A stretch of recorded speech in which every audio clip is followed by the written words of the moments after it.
का चैप्टर है अलंकार। अलंकार का अर्थ होता है आभूषण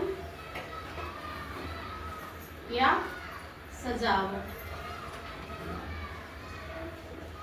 अर्थात जो आभूषित करे, अलंकृत करे या सजाने का काम करे वो क्या कहलाता है? अलंकार। संस्कृत में क्या कहा गया? अलंकृति इति अलंकारम, अर्थात जो अलंकृत करे यानी कि जो काव्य को सजाने का काम करे, जिसके प्रयोग से काव्य में चमत्कार उत्पन्न हो जाए, वो क्या कहलाता है? अलंकार। सर्वप्रथम अलंकार का प्रयोग महर्षि भामह ने किया था। ऐसे भरत मुनि ने भी अलंकार का प्रयोग किया, लेकिन उनके विशेष बल रस पे दिया था, इसीलिए अलंकार के सर्वप्रथम प्रयोग करने वाले महर्षि भामह को कहा जाता है। और अलंकार का शाब्दिक अर्थ क्या हुआ? आभूषण या सजावट, अर्थात जो काव्य में सौंदर्य प्रदान करे वो अलंकार कहलाता है। कैसे? जैसे एग्जाम्पल,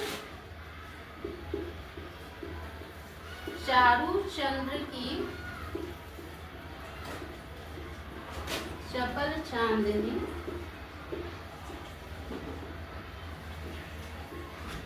चमक रही यमुना जल को।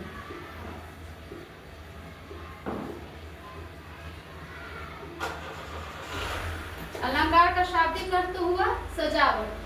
तो जिस प्रकार से स्त्रियां आभूषण का प्रयोग करती है सौंदर्य वृद्धि के लिए, तो कवि जो है अपने काव्य में अलंकार का प्रयोग करते हैं, जिससे काव्य की शोभा बढ़ाने के लिए। जैसे एक लाइन, जैसे चारू चंद्र की चपल चांदनी, चर वर्ण की आवृत्ति हो रही है, इससे कविता में एक चमक सौंदर्य आ गया है, और इसे ही यही जो है अलंकार है। यदि साधारण अर्थों में इसे कहा जाता तो कहा जाता कि चंद्रमा की चांदनी यमुना के जल पर चमक रही थी। तो इस प्रकार से काव्य को विभूषित करने वाले तत्व अलंकार कहलाते हैं। इस प्रकार से अलंकार के दो भेद होते हैं,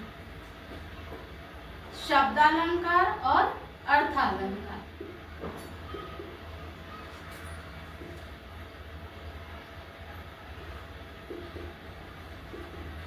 शब्दालंकार क्या है?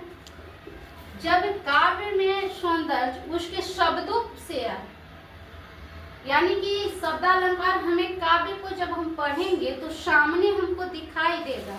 जैसे इसका एक एग्जाम्पल यहाँ भी है, चारू चंद्र की चपल चांदनी, ये वर्ण की आवृत्ति हमें दिखाई दे रही है।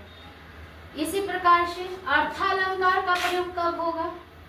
अर्थालंकार में हमें उसके अर्थ को पता करने पर तब हमें पता चलेगा कि किस प्रकार से काव्य में अलंकृत, काव्य विभूषित हो रही है, अलंकृत हो रही है। जैसे यदि बोला जाए अर्थालंकार का,